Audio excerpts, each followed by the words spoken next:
Puasa sering dipahami sebagai ibadah, tapi dari sudut pandang sains, puasa sebulan penuh adalah eksperimen biologis yang sangat menarik. Tubuh manusia bukan sekedar bertahan tanpa makan dan minum selama belasan jam. Ia beradaptasi, ia meriset, bahkan dalam banyak kasus, ia memperbaiki dirinya sendiri. Mari kita bedah dengan jujur dan ilmiah. Apa sebenarnya yang terjadi pada tubuh saat kita berpuasa selama 1 bulan penuh? Selamat datang di Dunia Sains.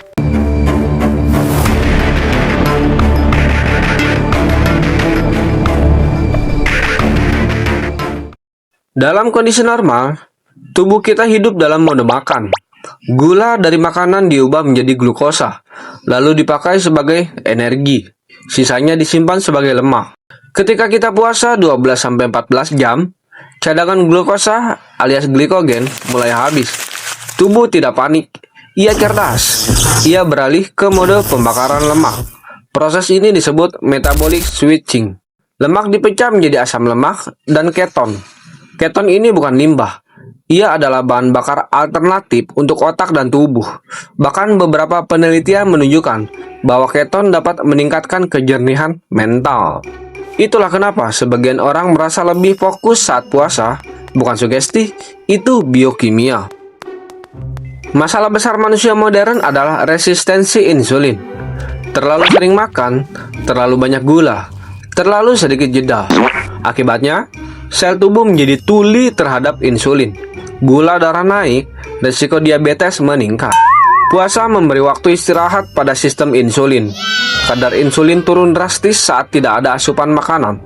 Dalam jangka 1 bulan, sensitivitas insulin bisa membaik. Artinya apa? Tubuh jadi lebih efisien mengatur gula darah. Risiko sindrom metabolik bisa menurun. Tentu jika pola makan saat berbuka tetap terkontrol.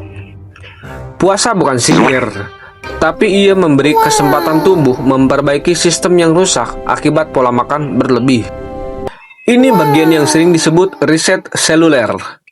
Saat tubuh kekurangan energi, ia tidak hanya membakar lemak, ia juga membersihkan komponen sel yang rusak melalui proses bernama autophagy. Autophagy berarti memakan diri sendiri, tapi dalam arti positif.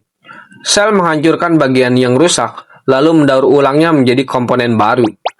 Proses ini dikaitkan dengan penurunan risiko penyakit neurodegeneratif, perlambatan penuaan sel, perbaikan fungsi imun. Penelitian tentang autophagy bahkan mengantarkan Yoshinori Ohsumi meraih Nobel. Artinya, ini bukan teori motivasi, ini sains serius. Apakah puasa Ramadan otomatis memaksimalkan autophagy? Tergantung durasi dan pola makan. Tapi secara fisiologis, periode tanpa makan memang memicu proses ini.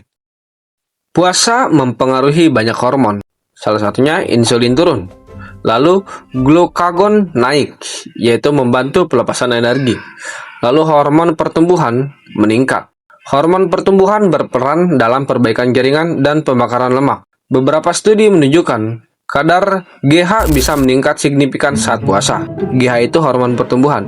Artinya, tubuh bukan melemah, ia masuk ke mode adaptif. Tentu jika asupan nutrisi saat sahur dan berbuka buruk, kurang protein, kurang mikronutrien, efek positif ini bisa berkurang. Puasa memberi peluang, pola makan menentukan hasilnya.